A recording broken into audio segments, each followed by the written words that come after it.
दोस्तों नमस्कार। आप देख रहे हैं बिहार के मुख्य समाचार। जुड़े रहिए दिन भर की ताजा और बड़ी खबरों के साथ।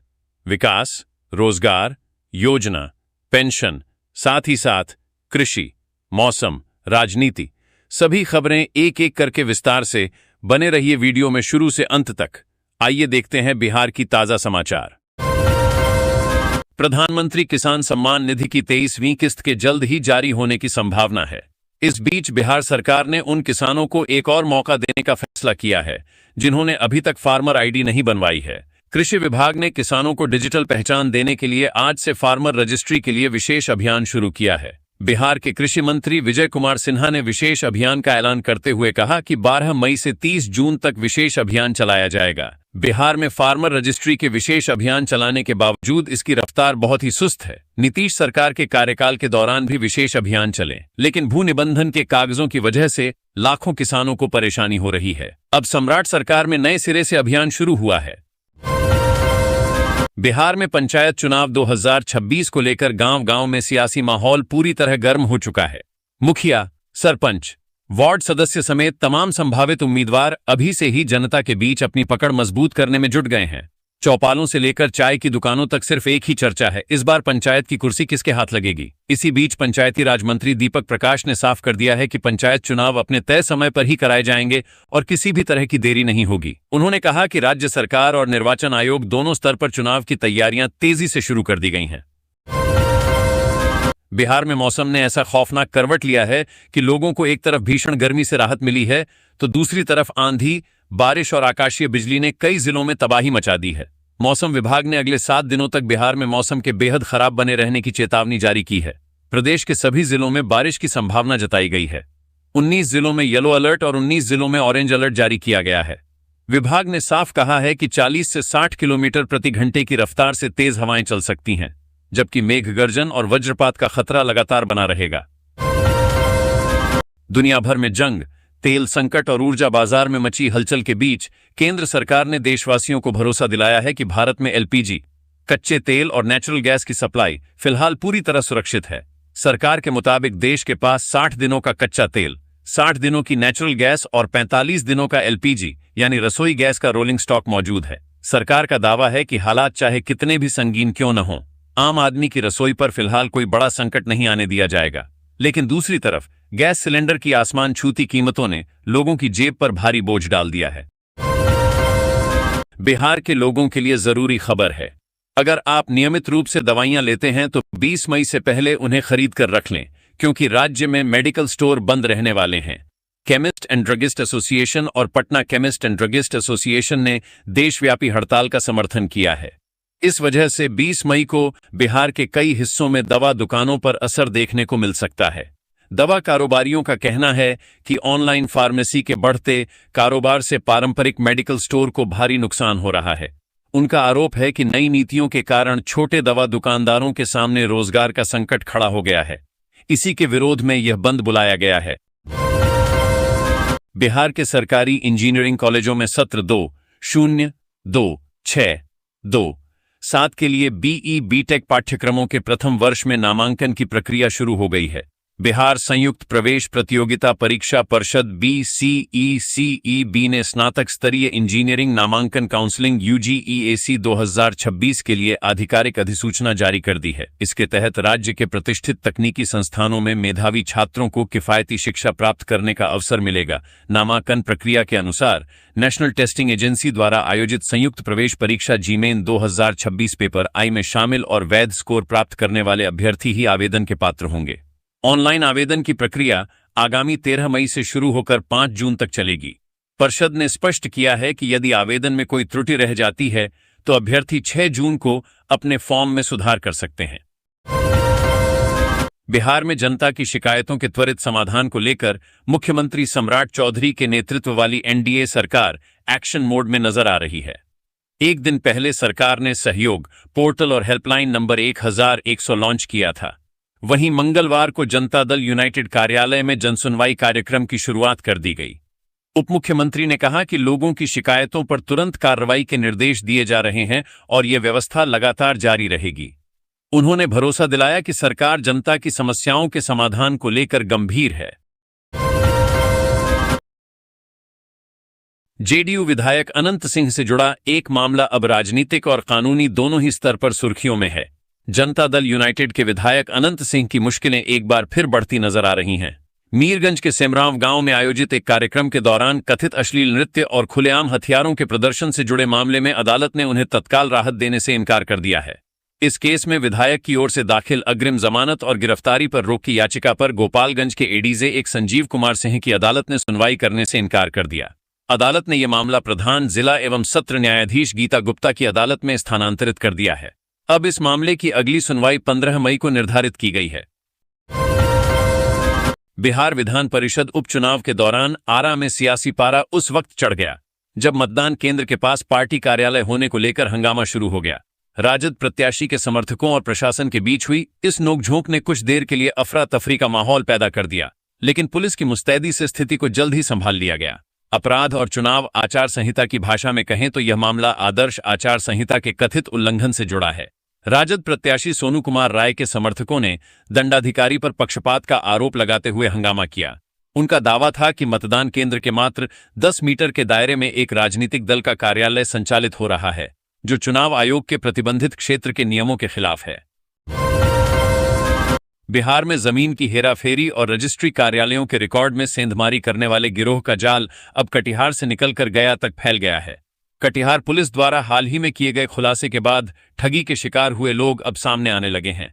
इस पूरे घटनाक्रम में 0 एफआईआर और रिकॉर्ड रूम के साथ हुई छेड़छाड़ ने प्रशासनिक महकमे में हड़कंप मचा दिया है। दस्तावेजों की कूटरचना और रिकॉर्ड रूम में सेंधमारी का गंभीर मामला माना जा रहा है। कटिहार के रजिस्ट्री ऑफिस से शुरू हुआ ये खेल पूरे बिहार के कई जिलों में फैला है। भूमाफिया का ये गिरोह न सिर्फ पुराने रिकॉर्ड बदलकर जमीन की दोबारा रजिस्ट्री करवाता था, बल्कि राजस्व कर्मियों की मिलीभगत से अवैध मोटेशन यानी दाखिल खारिज भी करा लेता था। विक्रमशिला पुल के क्षतिग्रस्त होने के बाद भागलपुर, नवगछिया और सीमांचल क्षेत्र के बीच सड़क संपर्क बुरी तरह प्रभावित हो गया है। इसके चलते गंगा पार करने के लिए अब नाव ही लोगों का मुख्य सहारा बन गई है, जिससे नदी किनारे के घाटों पर भारी भीड़ और अव्यवस्था की स्थिति बन गई है। महादेवपुर घाट से बरारी घाट और तिनटंगा करारी घाट से कहलगांव के बीच रोजाना बड़ी संख्या में यात्री नाव के जरिए आवाजाही कर रहे हैं। सुबह और शाम के समय यहां यात्रियों की भीड़ काफी बढ़ जाती है, जिससे लोगों को लंबा इंतजार और असुविधा का सामना करना पड़ रहा है। चेन्नई एयरपोर्ट पर मंगलवार 12 मई 2026 को बड़ा हादसा टल गया। अबू धाबी जाने वाली एतिहाद एयरवेज की एक फ्लाइट के लेफ्ट विंग में अचानक आग लग गई। घटना उस समय हुई जब विमान उड़ान भरने की तैयारी कर रहा था। हवाई अड्डे के अधिकारियों के मुताबिक फ्लाइट में करीब 280 यात्री सवार थे। आग लगने का पता चलते ही पायलटों ने तुरंत स्थिति को संभाला और विमान को रोका गया। इसके बाद सभी यात्रियों को सुरक्षित तरीके से बाहर निकाला गया। अधिकारियों ने बताया कि इस घटना में किसी भी यात्री या क्रू मेंबर को चोट नहीं आई है। सूचना मिलते ही एयरपोर्ट की फायर टीम मौके पर पहुंची और आग पर जल्दी काबू पा लिया गया।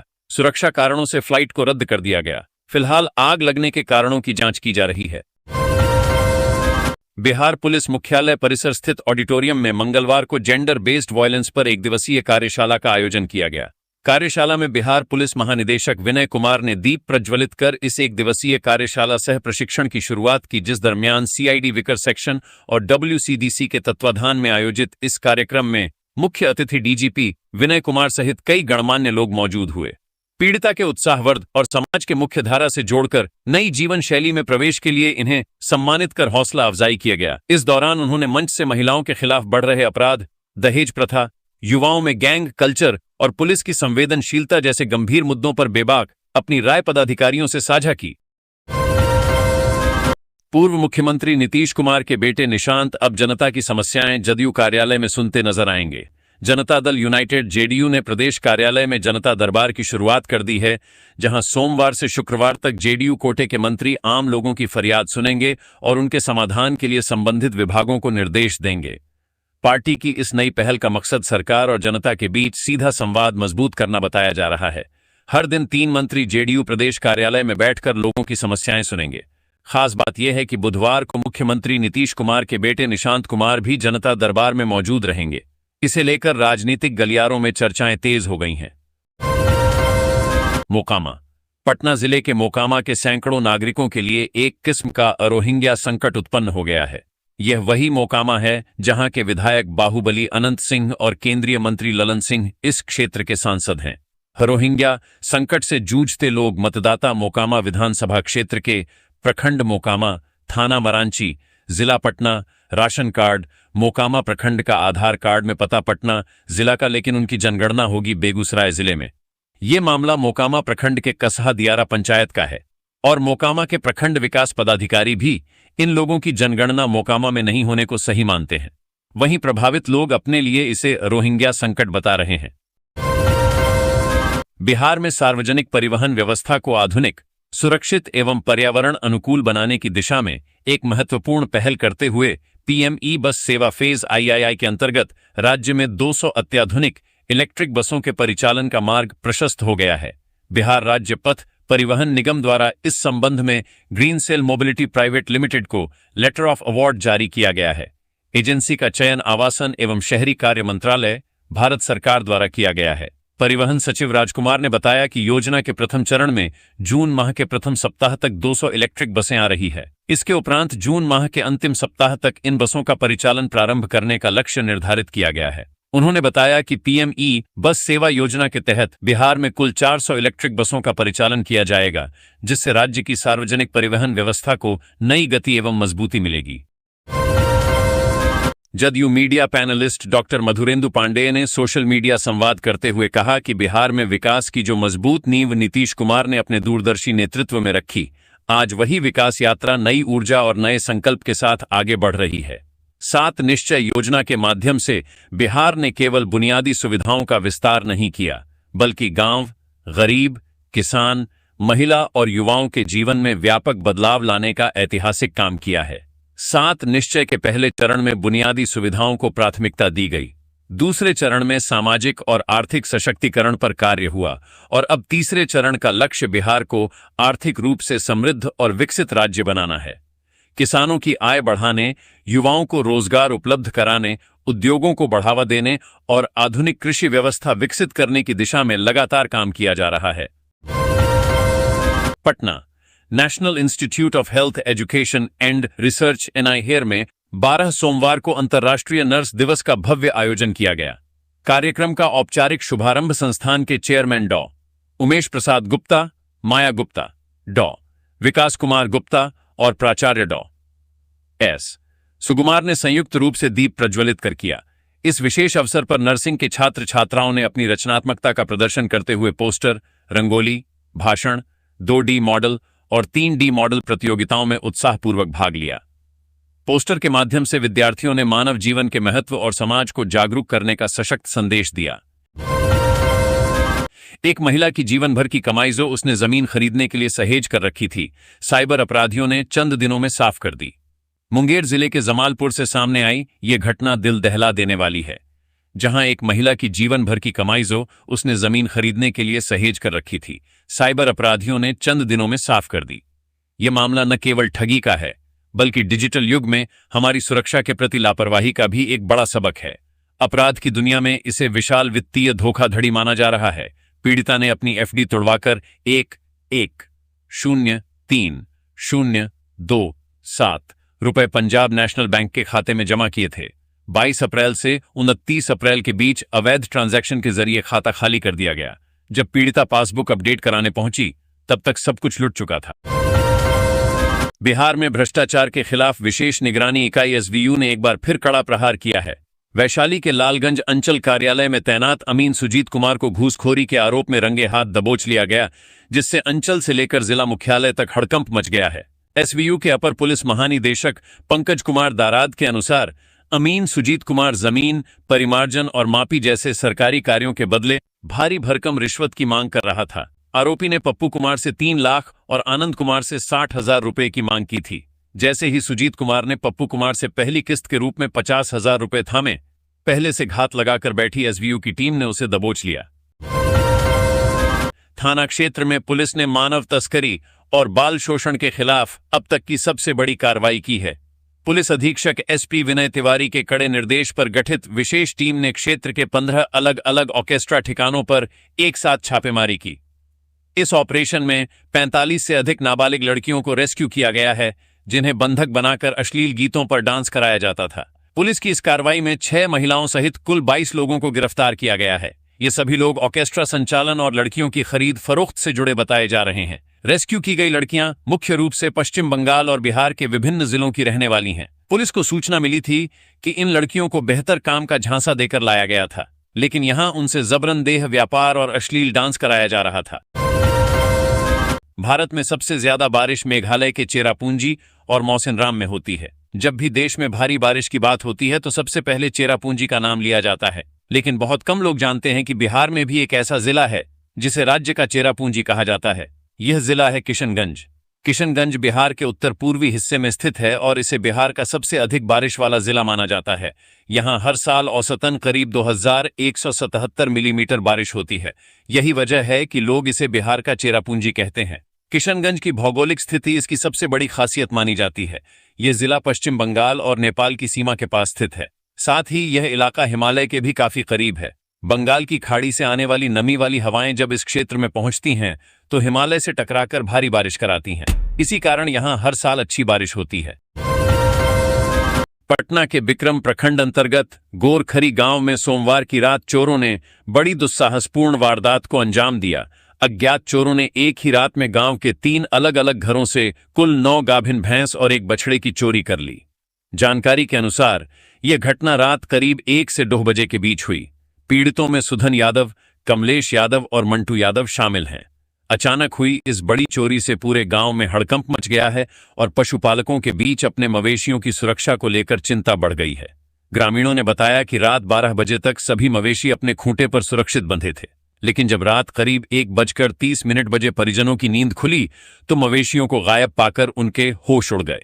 शोर मचाने पर भारी संख्या में ग्रामीण जुटे और रात भर खोजबीन की गई, लेकिन चोरों का कहीं कोई सुराग नहीं मिला। चोरों ने चुन चुनकर दुधारू और कीमती पशुओं को अपना निशाना बनाया है, जिससे इन गरीब किसान परिवारों के सामने अब रोजी रोटी का गंभीर संकट खड़ा हो गया है।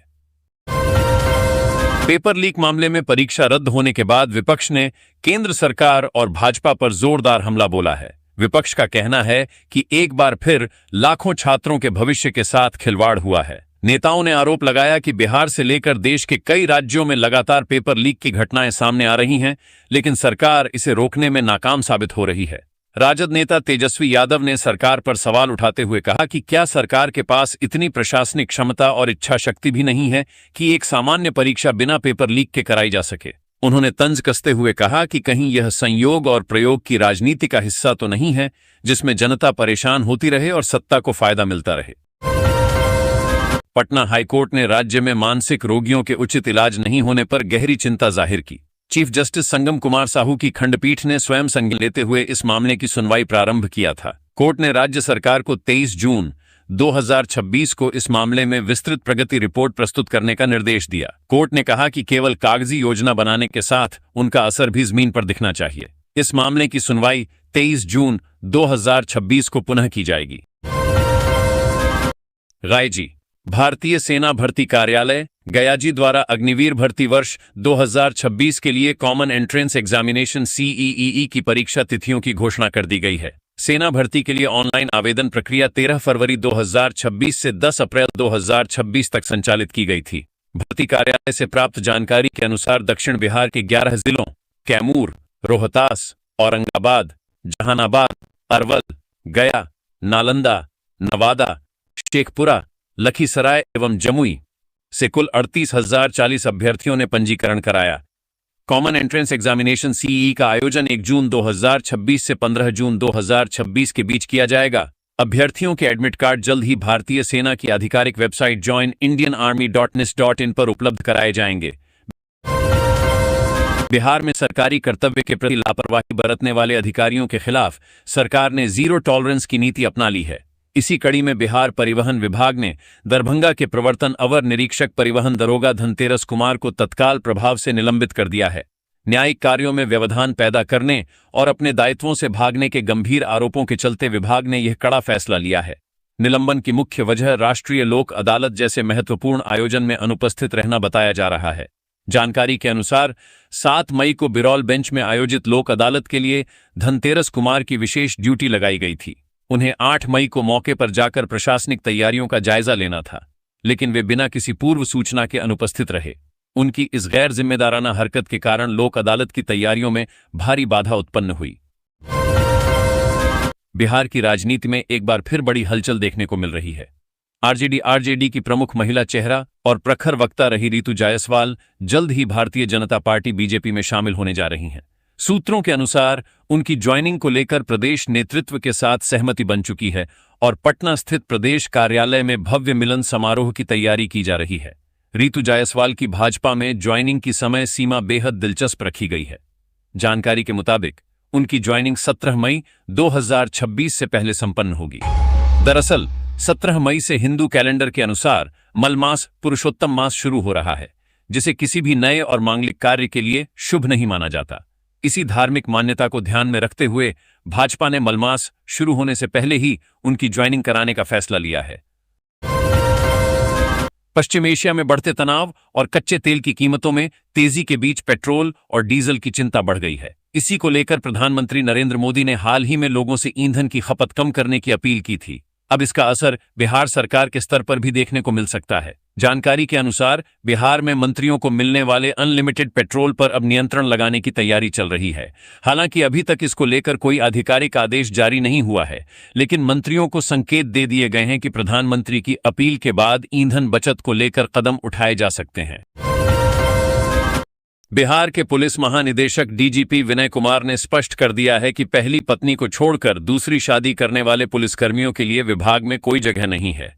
उन्होंने कड़े शब्दों में कहा कि जो पुलिसकर्मी शादीशुदा होने के बावजूद सब इंस्पेक्टर बनने या प्रमोशन पाने के बाद दूसरी शादी करते हैं, उन्हें सेवा में रहने का कोई अधिकार नहीं है। डीजीपी का यह निर्देश पूरे पुलिस महकमे के लिए एक बड़ी चेतावनी के रूप में देखा जा रहा है। सरदार पटेल भवन में आयोजित एक कार्यक्रम के दौरान डीजीपी ने सीतामढ़ी एसपी से जुड़े एक मामले का उदाहरण देते हुए अपनी नाराजगी जाहिर की। उन्होंने बताया कि एक पुलिसकर्मी द्वारा दूसरी शादी किए जाने के मामले में एसपी द्वारा केवल अलाइन क्लोज करने जैसी मामूली कार्रवाई पर तर्क दिया जा रहा था।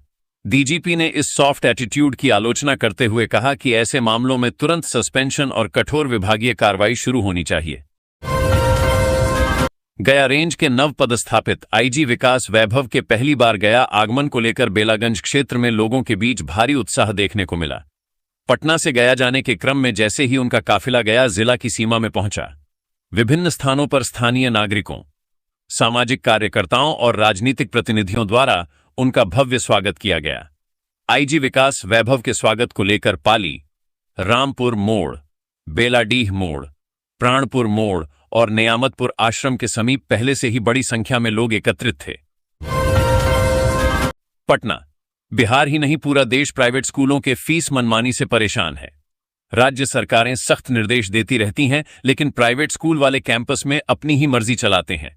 अब बिहार के मुख्यमंत्री सम्राट चौधरी ने सोशल मीडिया एक्स पर चेतावनी दी है, मगर इसका क्या असर होगा अंदाजा लगाना मुश्किल नहीं है।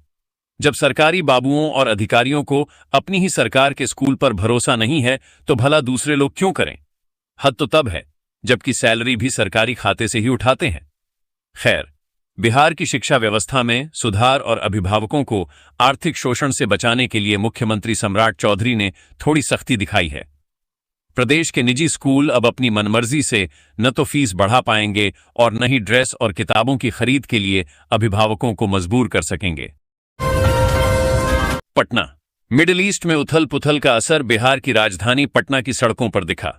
होर्मुज स्ट्रेट से कच्चे तेल और सीएनजी की आपूर्ति बाधित होने की खबरों ने आम जनता के बीच पेट्रोल डीजल की किल्लत और कीमतों में उछाल का डर पैदा कर दिया।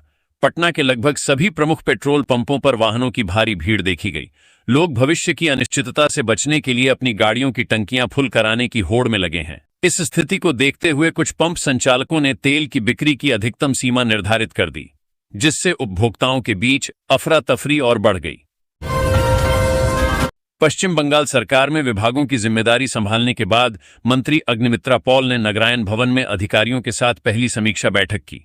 पदभार ग्रहण करने के बाद उन्होंने विभागीय प्राथमिकताओं और आगामी योजनाओं को लेकर विस्तृत चर्चा की। इस दौरान उन्होंने बताया कि बीजेपी सरकार 1 जून से पश्चिम बंगाल की महिलाओं को अन्नपूर्णा योजना के तहत 3,000 रुपये हर देना शुरू करेगी। इसके साथ ही उन्होंने कहा कि अगले महीने की 1 तारीख से बंगाल रोडवेज की सरकारी बसों में महिलाएं मुफ्त यात्रा कर सकेंगी। जबलपुर, मप्र हाईकोर्ट के जस्टिस प्रमोद कुमार अग्रवाल की एकल पीठ ने बंगाल की पूर्व मुख्यमंत्री ममता बनर्जी के भतीजे तृणमूल कांग्रेस के सांसद अभिषेक बनर्जी की याचिका की सुनवाई 16 जून तक के लिए बढ़ा दी है। इस बीच याचिकाकर्ता के विरुद्ध भोपाल की एमपी-एमएलए कोर्ट से जारी गिरफ्तारी वारंट पर रोक बरकरार रहेगी। न्यायालय ने स्पष्ट किया है कि यदि अगली सुनवाई दौरान उनके पैरोकार बहस नहीं करते तो आवेदन पर गुण दोषों के आधार पर विचार किया जाएगा और अंतरित राहत आगे नहीं बढ़ाई जाएगी।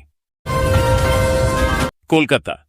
तृणमूल कांग्रेस की सरकार में पश्चिम बंगाल के अग्निशमन सेवा मंत्री रहे सुजीत बोस को प्रवर्तन निदेशालय ईडी ने बड़ी कार्रवाई की है। ईडी के अधिकारियों ने सोमवार रात को सुजीत बोस को गिरफ्तार कर लिया। उन पर पिछली सरकार के दौरान पश्चिम बंगाल में हुए करोड़ों रुपए के नगरपालिका रोजगार घोटाले का आरोप है। बोस सोमवार सुबह कोलकाता के उत्तरी बाहरी इलाके में स्थित ईडी के सॉल्ट लेक कार्यालय में पूछताछ के लिए पेश हुए और लगभग 11 घंटे की लंबी पूछताछ के बाद केंद्रीय जांच एजेंसी के अधिकारियों ने उन्हें गिरफ्तार कर लिया। बोस हाल ही में संपन्न पश्चिम बंगाल विधानसभा चुनावों में अपने गृहनगर बिधान नगर विधानसभा क्षेत्र से हार गए थे।